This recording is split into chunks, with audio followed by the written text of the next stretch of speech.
हम पढ़ रहे हैं अपनी किताब का फर्स्ट यूनिट का फर्स्ट चैप्टर भारतीय राजनीति की प्रगति के अध्ययन के उपागम मार्क्सवादी, उदारवादी और गांधीवादी, जिसमें अभी तक हमने जाना है दृष्टिकोण का अर्थ क्या होता है, साथ ही इसके प्रकार के बारे में।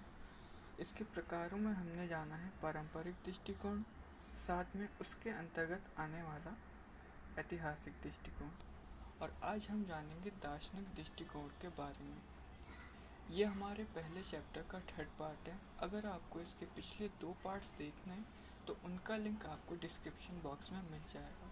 साथ ही अभी तक हमने जितना पढ़ा है और आज जितना पढ़ेंगे उसके नोट्स भी आपको डिस्क्रिप्शन में मिल जाएंगे, तो उन्हें ज़रूर से डाउनलोड कर लीजिएगा। तो चलिए पढ़ते हैं दार्शनिक दृष्टिकोण के बारे में। तो दार्शनिक दृष्टिकोण को समझने से पहले हमें कुछ शब्दों को जान लेना ज़रूरी है, जैसे कि जिनमें सबसे पहला आता है नैतिकता। नैतिकता का अर्थ है वह काम, वह प्रतिक्रिया जो किसी चीज़ के लिए उसके अनुसार सही हो। अब मान लीजिए कि एक राजा है और एक प्रजा है। अगर वो राजा अपनी प्रजा पर अत्याचार करता है, उन्हें परेशान करके रखता है, तो वो उसकी प्रजा के लिए किया गया कार्य, वह कार्य एक अनैतिक कार्य कहलाएगा। वहीं अगर बात करें हम, अगर वो राजा अपनी प्रजा को सुख से रखता है, उनका ख्याल रखता है, तो वो किया गया कार्य उसकी प्रजा के लिए एक नैतिक कार्य कहलाएगा। तो नैतिकता का अर्थ आप ऐसे समझ सकते हैं। दूसरा शब्द आता है मूल्यांकन। मूल्यांकन यानी किसी चीज़ के गुणों को आंकना। आप इसे ऐसे समझिए, मान लीजिए कोई एक राजनीतिक प्रक्रिया है। अब उस राजनीतिक प्रक्रिया में ऐसे क्या गुण हैं, गुण यानी कि वो उसकी विधि भी हो सकती है जिसके चलते वह अपने उद्देश्य की प्राप्ति में समर्थ है, यानी अपने उद्देश्य की प्राप्ति में सफल होता है। अब ऐसे उसमें कौन से गुण हैं जिसके चलते वो अपने उद्देश्य की प्राप्ति कर पाता है या नहीं कर पाता, इन गुणों को आंकना कहलाता है हमारा मूल्यांकन। तीसरा शब्द आता है तर्क, जिसे आप अंग्रेज़ी में अक्सर यूज़ करते होंगे लॉजिक कहकर। तो इसका अर्थ होता है किसी भी चीज़ के होने या उसके सही या गलत होने के पीछे का कारण, जिसके चलते उस चीज़ को सही या गलत बताया गया है। अब मान लीजिए कि आपका दोस्त आता है और आपके पास कहता है कि यार वो चीज़ अच्छी है। अब वो चीज़ के बारे में वो आपसे आकर उसने कहा कि वो चीज़ अच्छी है, तो आप छूटते उससे एक सवाल पूछते हैं कि इसके पीछे क्या लॉजिक है कि तुम उस चीज़ को अच्छी कह रहे हो। तो तो वही चीज़ कहलाती है हमारा तर्क।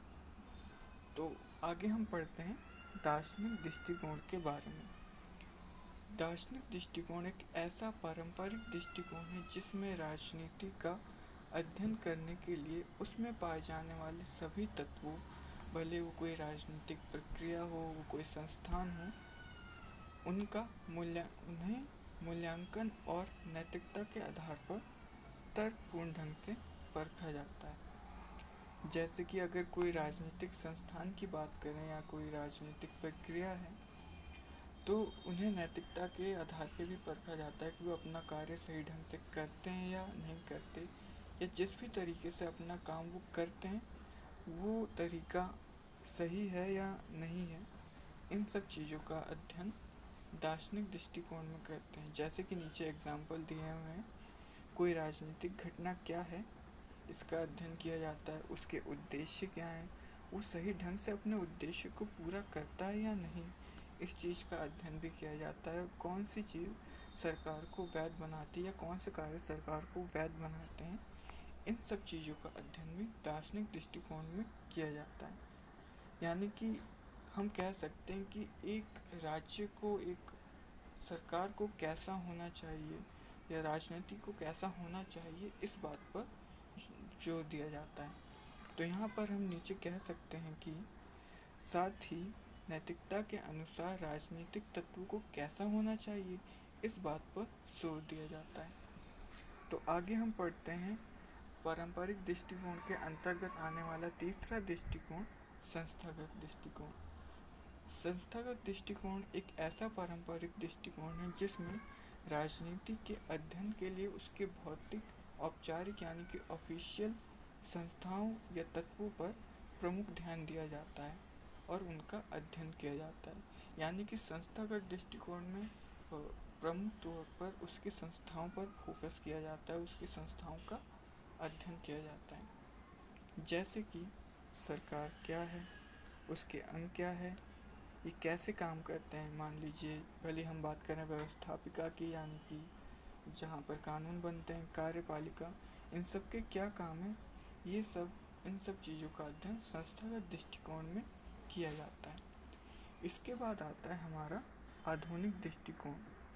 अब जिन्होंने पिछली वीडियोस देखी होगी या पिछला पार्ट देखा होगा इस चैप्टर का, तो वहाँ पर मैंने एक बात कही थी कि पारंपरिक दृष्टिकोण वह दृष्टिकोण है जो सेकेंड वर्ल्ड वॉर से पहले तक राजनीति के अध्ययन के लिए इस्तेमाल किया जाता था। वहीं अगर हम बात करें आधुनिक दृष्टिकोण की, तो आधुनिक दृष्टिकोण वह दृष्टिकोण है जो दूसरे विश्व युद्ध के बाद पूरी तरह से विकसित हो पाया था। यानी कि अब राजनीतिक विद्वानों का ध्यान राजनीति के अध्ययन के लिए इस पद्धति पर था कि इस तरीके से आधुनिक दृष्टिकोण का यूज़ करते हुए अब राजनीति का अध्ययन किया जाना चाहिए।